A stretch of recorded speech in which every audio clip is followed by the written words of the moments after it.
មន្ត្រីមួយរូបនៃអធិការដ្ឋាននគរបាលក្រុងកំពតដែលអាងអំណាចបានយកកៅស្រាគប់ទៅលើអ្នកចាប់ទឹកកកបណ្ដាលឲ្យបែកក្បាលត្រូវបានឃុំខ្លួនដាក់ពន្ធនាគារហើយស្នងការដ្ឋាននគរបាលខេត្តកំពតបានប្រកាសនារសៀលថ្ងៃទី24ខែមេសានេះថាមន្ត្រីនៃអធិការដ្ឋាននគរបាលក្រុងកំពតឈ្មោះទេពសុខេងដែលបានយកកៅស្រាគប់ទៅលើអ្នកចាប់ទឹកកកបណ្ដាលឲ្យបែកក្បាលព្រោះតែយឺតយ៉ាវក្នុងការដាក់ទឹកកកឲ្យផឹកពេលនេះមន្ត្រីអាងអំណាចរូបនោះត្រូវបានចាប់ក្រុមស៊ើបសួរសេងម៉ាឡាប់ចេញដីកាបង្គាប់ឲ្យឃុំខ្លួនបណ្ដោះអាសន្ននៅពន្ធនាគារខេត្តកំពតហើយមិនតែប៉ុណ្ណោះទេស្នងការនឹងស្នើទៅថ្នាក់លើដើម្បីពិនិត្យនិងកាត់ឈ្មោះចេញពីក្របខ័ណ្ឌនគរបាលជាតិបន្ថែមទៀតលោកឧត្តមស្នេហ៍តូម៉ៅច័ន្ទមធរិទ្ធស្នងការដ្ឋាននគរបាលខេត្តកំពតបានឲ្យដឹងបន្តថាមន្ត្រីជាអ្នកអនុវត្តច្បាប់នឹងត្រូវមានសីលធម៌ល្អជាមួយប្រជាពលរដ្ឋគ្រប់ស្រទាប់វណ្ណៈជាមន្ត្រីមិនមែនជាអ្នកគៀបសង្កត់លើប្រជាពលរដ្ឋនោះទេ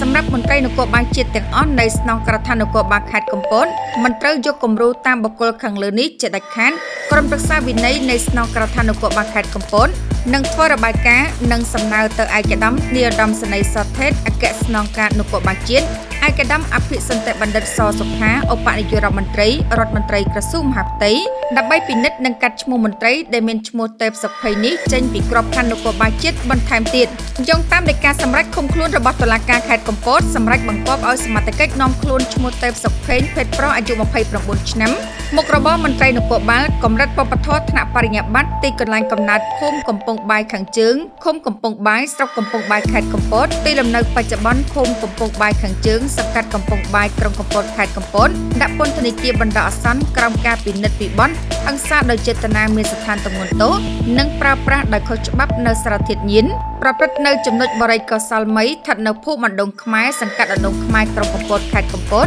កាលពីថ្ងៃទី19ខែមេសាឆ្នាំ2026បទល្មើសព្រហ្មទណ្ឌដែលមានចែងឲ្យផ្តន្ទាទោសតាមបញ្ញត្តិមាត្រា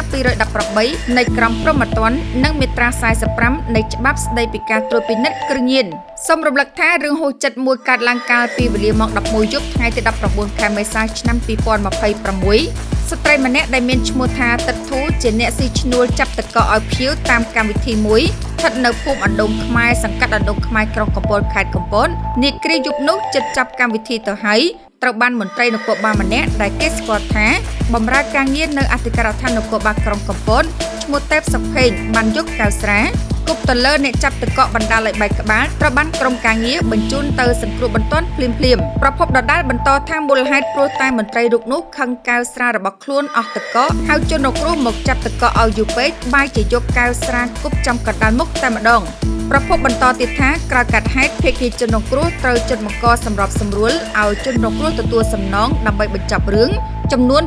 2,50,000 រៀលដែរតែខាងជនរងគ្រោះមិនព្រមនោះទេជាមួយគ្នាជុំវិញរឿងនេះនៅព្រឹកថ្ងៃទី21ខែមេសាឆ្នាំ